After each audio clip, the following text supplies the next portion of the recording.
Subscribe کریں ہمارے channel کو اور بیل آئیکن کو کلک کریں تاکہ ہماری ہر نئی آنے والی ویڈیو آپ تک بآسانی پہنچ سکے۔ بسم اللہ الرحمن الرحیم۔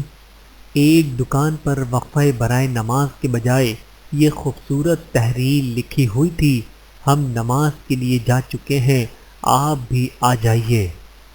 جو نظم و ضبط ہم نماز میں صفوں کی درستگی کے ذریعے سیکھتے ہیں، اس نظم و ضبط کو مسجد سے باہر کی زندگی میں بھی لانے کی کوشش کریں۔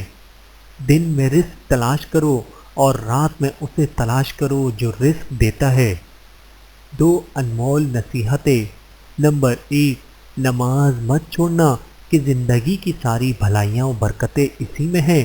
نمبر 2، اپنی نظر کی حفاظت کرنا کہ گناہوں کی ابتدا یہیں سے ہوتی ہے۔ مصروف زندگی میں نماز پڑھنا دشوار ضرور ہے، مگر زندگی کی دشواریاں نماز سے ہی دور ہوتی ہیں۔ ویڈیو دیکھنے کا بہت شکریہ۔ مزید ویڈیوز دیکھنے کے لیے ہمارے چینل کو سبسکرائب کریں۔ اگر ویڈیو پسند آئے تو لائک کریں۔ اچھی بات کو دوسروں تک پہنچانا صدقہ جاریہ ہے۔ جزاکم اللہ خیرا کثیرا۔ اپنا اور اپنے پیاروں کا بہت زیادہ خیال رکھیے گا اور مجھے دعاؤں میں یاد رکھیے گا۔ Take care. اللہ حافظ۔